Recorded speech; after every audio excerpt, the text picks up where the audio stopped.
भाग रे भाग फिरंगी, झांसी की रानी आई है, भाल तिलक और हाथ खड़क, दुर्गा है काली माई है।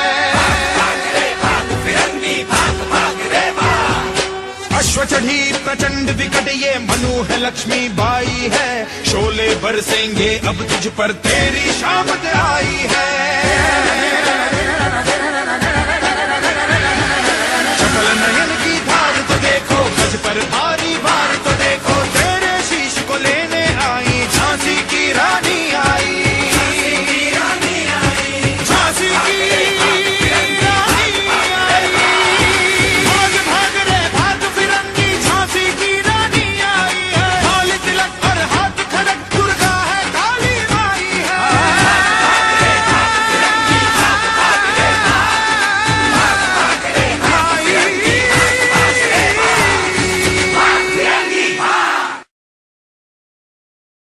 नमस्कार। कच्छ युवक संघ संचालित श्री बीबीएम विद्यालय की ओर से मैं आप सभी विद्यार्थियों का हृदयपूर्वक स्वागत करती हूँ। आज हम कक्षा 9 के हिंदी विषय का जो 5वां प्रकरण है स्वराज्य की नींव, जिसका साहित्य प्रकार है एकांकी और जिनके लेखक है विष्णु प्रभाकर, तो आज हम उनके भाग 1 यानी कि पार्ट 1 के अंतर्गत लेखक का परिचय और स्वराज्य की नींव एकांकी की आंशिक समझ प्राप्त करेंगे। तो सबसे पहले हम लेखक का परिचय प्राप्त करते हैं। स्वराज्य की नींव एकांकी के लेखक का नाम है विष्णु प्रभाकर। विष्णु प्रभाकर का जन्म मुजफ्फरपुर जिले के मीरनपुर गांव में हुआ था। इन्होंने प्रारंभिक शिक्षा अपने गांव में और उच्च शिक्षा हिसार में प्राप्त की थी। कई वर्षों तक पंजाब सरकार की सेवा करने के बाद सन 1974 से ये दिल्ली आ गए और तब से दिल्ली रहकर पूर्ण समय के लिए साहित्य सेवा में लगे हैं।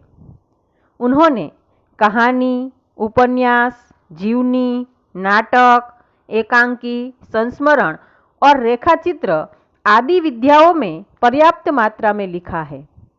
उनकी प्रमुख रचनाएं इस प्रकार है: ढलती रात और स्वप्नमय उपन्यास, संघर्ष के बाद कहानी संग्रह, नवप्रभात और डॉक्टर नाटक, प्रकाश और परछाई, 12 एकांकी और अशोक एकांकी संग्रह, जाने अनजाने संस्मरण और रेखाचित्र, आवारा मसीहा, शरद चंद्र की जीवनी आदि उनकी साहित्यिक रचनाएं हैं। विष्णु प्रभाकर की रचनाओं में प्रारंभ से ही स्वदेश प्रेम एवं राष्ट्रीय चेतना और समाज सुधार का स्वर प्रमुख रहा है।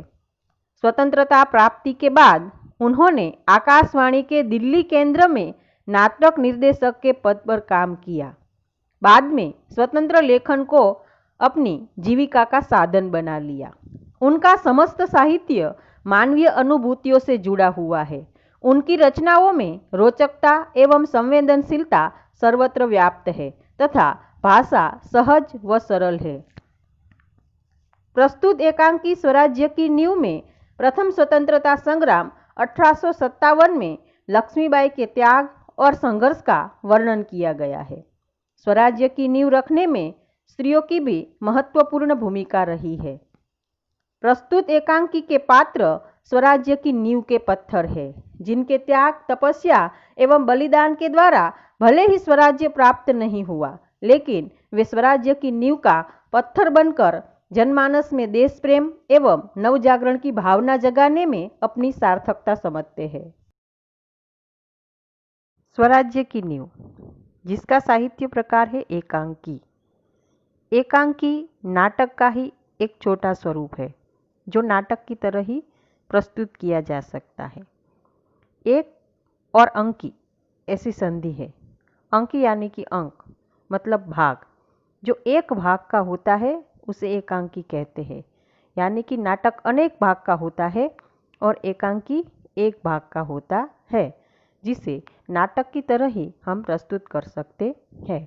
स्वराज्य की नींव भी ऐसा एक एकांकी है। जिसमें हमें यह जानकारी प्राप्त होती है। झांसी की रानी लक्ष्मीबाई हमारे देश के इतिहास का अमर पात्र है। उनका नाम आते ही हम श्रद्धा से नतमस्तक हो जाते हैं। प्रस्तुत एकांकी में लक्ष्मीबाई के साथ साथ उनकी अन्य वीरांगनाओं के चरित्र की झलक भी देखने को मिलती है।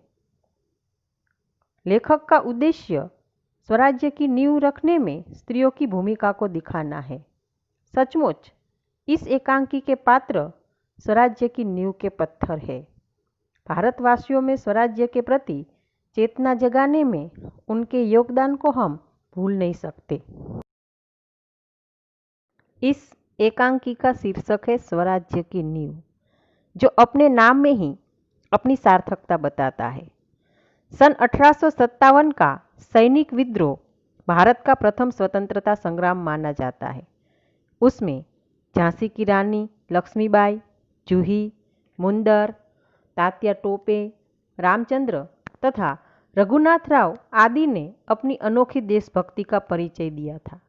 ये सब अपना बलिदान देकर स्वराज्य की नींव के पत्थर बन गए।